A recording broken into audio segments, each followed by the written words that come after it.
I want people to work for me in my business because they love to, not because they have to.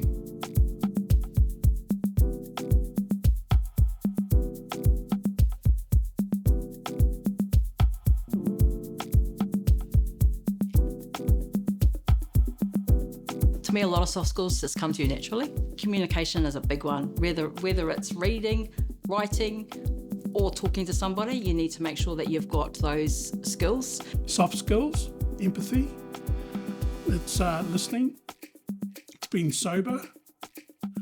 If you're taking it from a Māori Pacific perspective, it's, a lot of that. It's being mindful that you are you're collaborating with other human beings.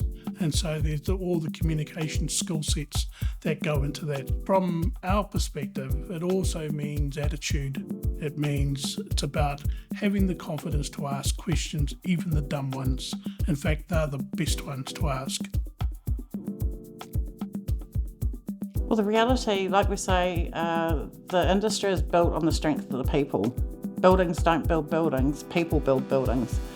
And these soft skills, when we look after, like I say, the physical, the mental, the social, the spiritual, we're actually able to function much better as human beings. To be a good manager, you need to be doing the soft skills or the communicating or relationship building 70% of your job. 30% of your time is doing all the technical stuff, but 70% of the time is all about relationships and how you strengthen them. The one thing I have to know as an employer is to understand where everyone is at from a personal point of view, right? And then I look at it, well, is there things I can sort and implement within my business to minimise him doing things wrong? You got to learn how to delegate. You give them the tools, you support and behind them so that you allow them to grow. And if you can do all those little things there, showing that you do care in many ways in the industry, then in their mind they'll be thinking, well, I love working for this company. Communication. Communication is key. Understanding where people's strengths are and where their weaknesses are, and then also helping them to grow those strengths and also helping them to understand where those weaknesses are and work on them. We know that a lot of people, a lot of the time, they don't want to be told what to do. So it's trying to operate in a way where you're getting them to do what you want to do, but they feel like they want to be doing it as well. Good leadership influences others on site.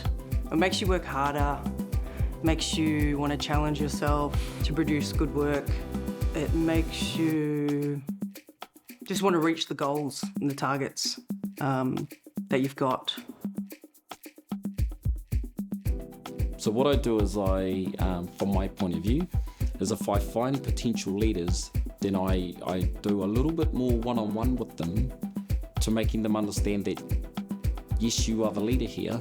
So then I guide them into allowing them to take a little bit of a leadership role to the other apprentices that need the support. You need to make sure that you sort of set them up to succeed rather than set them up to fail, and making sure that they know what they're going into. Because you don't want to throw them into a manager's role because, they're doing really well, we'll give you a manager's job, and then next minute you've just sort of set them up to go, you go, might as well just be one of the boys because you haven't given them the appropriate tools to be a manager.